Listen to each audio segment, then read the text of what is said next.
Initially, I thought I may be a misfit. But after listening to Dr. Adi Dastur, I felt that it's important for each and every gynecologist to know the vaginal surgery. We are born gynecologists. We should know our natural roots. And you all will be surprised, my dear friends, that I have also something to add to the endoscopic surgeries. In 1975 to 1977, I was the first person in history of Mumbai University, that time it was Bombay University and not MUHS, that I had started laparoscopy for infertility patients at Nair Hospital in 1975 to 77, and that was my thesis topic. And that is for the first time a thesis has come on endoscopy. So I felt nice when Sunita told me that you have to speak on this. And I once again thank you, Sunita, for reminding me of my residency. Thanks. Can I have the next slide, please? Oh, it's okay. Next one. It's important to remember one thing, that as a gynecologist, we have to know the vaginal root.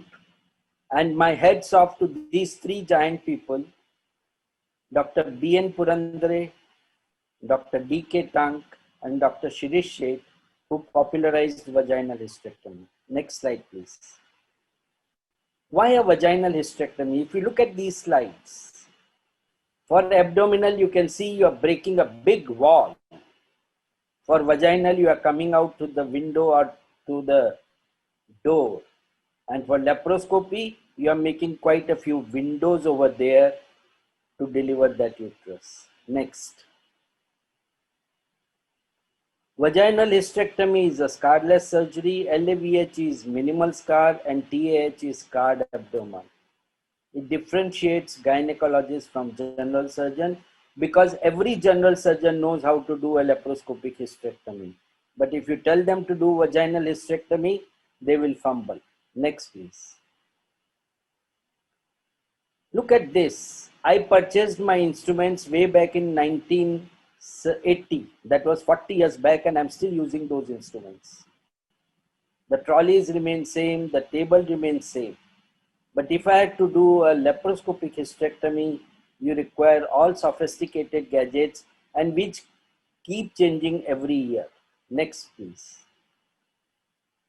Today, in most countries, over 20 to 50% of hysterectomies are done abdominally.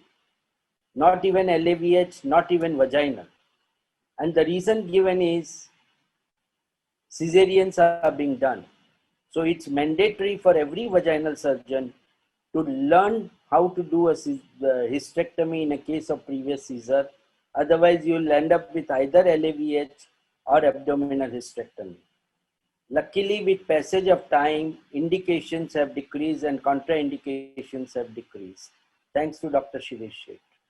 Next. How to avoid complications and conversion in vaginal hysterectomy. If you know your limitations, you will never hesitate to do a vaginal hysterectomy. Complications usually occur due to a very casual approach. Patience and perseverance are more important than surgical steps. Don't be in a hurry. And lastly, learn to respect tissues. Tissue will respect you. Next. Before you begin, there are three important things which have to be kept in mind. Preoperative assessment, preoperative preparation, and finally antibiotic coverage, because vagina is potentially infected cavity. Next, please. Role of USG. Of course, when I started, that time sonography was not existing, but today when we have sonography, it plays a major role in deciding whether you can do vaginal hysterectomy or you should go ahead with LAVH. You should always tell your sonologist to give you idea about volume of the uterus, which they never do unless until you insist on that. If the volume is less than 100, that means it's a normal size uterus. Easily average gynecologist should be able to do it. I'm not talking about descent or prolapse. I'm talking about NDVH. When the volume is less than 200, Interested gynecologists should be able to do it. However, when the volume is 400 and above, it should be LAVH or abdominal hysterectomy. Next, please. Other things which sonography will guide us is differentiate between a fibroid and adenomyosis, helps in finding out various dimensions, size, number, degenerative changes, etc. in fibroid, because you are trying to deliver the uterus through a small opening. Presence of adnexal masses, rule out malignancies. Of course, that is one condition where you definitely not thought of doing a vaginal unless until you are master in shouters. The space on both the sides of the uterus, abnormal positions of the kidney. At times, they can be a pelvic kidney or they can be pressure changes in the ureter. And endometriosis, if present, you should know exact what type of endometriosis it is. Next, please. Adhesions between the uterus and surrounding structure, congenital anomalies of the uterus. Now, for example, if it's a bicornuate uterus, what is more important for an average gynecologist to know is angle between lateral cervical surface and ascending uterine wall of the uterus. Smaller the angle, more difficult it becomes to do a vaginal surgery. Next, please.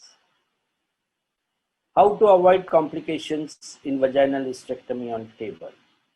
Proper positioning, which is applicable to any surgery, proper exposure, proper illumination, comfort of surgeon and assistant. Of course, here the comfort is much more.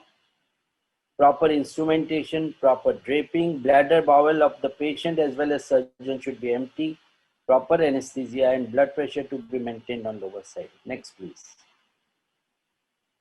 Contraindications for vaginal route. This is helpful to the people who are doing LAVH or total abdominal hysterectomy. If it's a malignant disease, please avoid doing vaginally. Disease primarily in adnexa, if you have not mastered, please don't do vaginal. Inaccessible cervix, excessively narrow vagina, uterine size more than 16 weeks, past surgery of cervical amputation, Fothergill sling. If you have not done vaginal hysterectomies earlier on a bigger uterus, please don't think of doing it. They may be contraindication for you. Next, please. What affects the root? Mobility and descent. If it is restricted, go ahead with lap or abdominal. Uterus free space, again restricted, go ahead with abdominal or lap. Subpubic arch, if it is narrow, again it's a contraindication. Cervix small flushed, fibroid broad ligament and cervical fibroid may be a contraindication.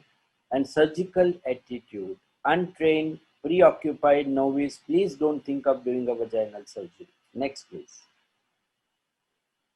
What did Dr. Shirit say? Give me reliable finding of examination under anesthesia and I will give you an unambiguous decision on the route of hysterectomy. And what is it? Let's see. Next. Favorable finding under examination under anesthesia. Absence of any contraindication, mobility of the uterus, uterine descent, uterine size volume, normal cervical length of portio vaginalis, free vaginal mucosa around the side of both bladder and rectum. These are good cases for doing a vaginal hysterectomy. Next, please. Traction test. If traction is applied on the cervix with the help of Valsalm, and under anesthesia, if you find that the descent is below the ischial spine, it's a good case. Similarly, dimple signed by Dr. Shirish Sheth, a retraction of posterior vaginal wall of more than 1 centimeter diameter adjacent to the site of pouch of Douglas when cervix is raised using a Valsalm indicates ovarian endometriosis, where you may find it difficult to open pouch of Douglas. Think before you subject the patient for vaginal hysterectomy. Next, please. Cervicofundal sign. This is applicable in cases of previous cesarean or previous abdominal surgery, where part of the uterus is stuck to the abdominal wall. In these cases, when pulling up the posterior vaginal wall signifies uterine adhesion to the anti-abdominal wall, seen mostly in women with previous abdominal surgeries, you should anticipate difficulties. And finally, like trial of labor, we can do a trial of vaginal hysterectomy. Next, please. Difficult situations during vaginal hysterectomy, like access to antiapout, that is what everyone is scared of while doing vaginal hysterectomy. Dr. Shirish Sheth has devised the uterocervical broad ligament space as a surgical window, which is applicable on both the sides laterally. So 1/3 lateral on right side, 1/3 lateral on left side, and it's very easily accessible. It's very useful in a case of previous cesarean. Next, please. If uterus is very bulky, one can do debulking with volume of more than 300 ml requires debulking. Next, please. You can do coring procedure. Next, please. Hemisection, that means bivalving the uterus and removing each valve, each half of the uterus separately. If patient has fibroids, you can do myomectomy and reduce the size of the uterus and deliver it vaginally. Next. Wedge morcellation. Morcellation is very common with LAVH people, but here we hardly do a case of morcellation. We have other modalities available. Next, please. Vaginal hysterectomy with laparoscopic hysterectomy. We have 5 sensory organs in our body, and what Dr. Adi Dastur rightly said, we have eyes to see, nose to smell, ears to hear, tongue to taste, and skin to touch. In laparoscopy, you have all the 4 things, but the 5th thing is missing. The sensory or the touch part is missing, which is not the case with abdominal hysterectomy or vaginal hysterectomy. Next, please. Let's see the difference between vaginal surgery and laparoscopy. Vaginal is a natural route, one hole given by God. Laparoscopy is a multiple holes. Next, please. After seeing this, I am getting that famous Bollywood dialogue from Chulbul Pandey. I will make so many holes in your body that you will be confused from where to breathe and from where to dash. Next, please. Vaginal hysterectomy is always done under regional anesthesia, while laparoscopy is done under GA with all possible tubes and gadgets inserted. Next, please. Look, young man, I clearly asked you to put him on oxygen and not hydrogen, and this is what can occur while doing laparoscopic surgeries. Next, please. Anesthetic is well relaxed in a case of vaginal, which is not the case under laparoscopy because he is under tension with eyes constantly on monitor and watching, looking out for hypercarbia. Next, please. Have you heard about boys trapped in flooded caves? That is what this anesthetic is thinking, particularly following histoscopy and laparoscopy. Next, please. Approximately 2 minutes left only. Yeah, next, please. Position of the patient is slight pendulum back, while there it is steep head low. Next, please. Next, please. Here the surgeon is telling the anesthetist, please give Sirsasana position. Next, please. Even a first gynec poster gets a chance to do it, while a postgraduate may not get a chance to do it. Next, please. Short learning curve. Next, please.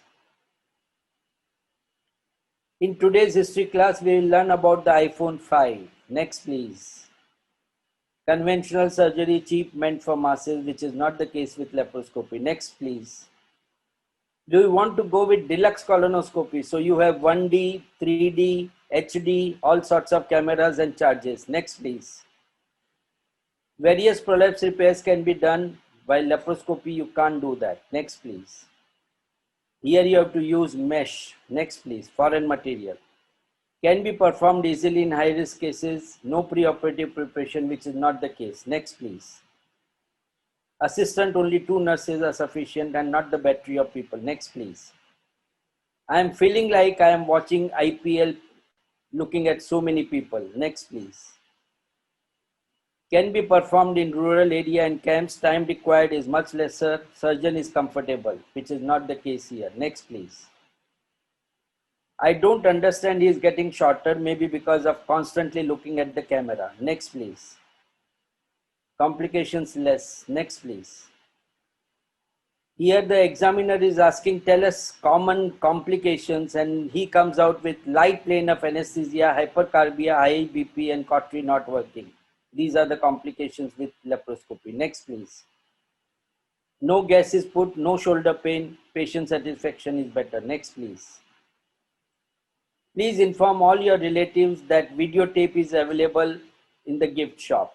Next, please, which is not the case with vaginal. Next, please. Have you something suitable for my husband's endoscopy photo? Next, please. Situation, we are handing over all our cases to other branches, SUI, VVF to Euro, fibroid hysterectomy to LAP, RVF to Procto, carcinoma to Onco, infertility to IVF, menopause to IMS, endocrine to endocrinologist. What will remain with us is probably deliveries. Next, please. A good physician treats the disease and a great physician treats the patient who has the disease, as mentioned by William Osler. Next, please. Let us accept the fact that vaginal route is always the preferred route. If you can't access vaginally, then you can take help of laparoscopy, and if that is also not feasible, you resort to abdominal surgery. Next, please. Next, please. The Society of Vaginal Surgery is formed with the help of Dr. Mahapatra and Dr. Patnaik, and first president is Dr. Shirish Sheth, and I happen to be the president of Maharashtra chapter. Next, please. Thank you. Thanks a lot, Sunita, for allowing me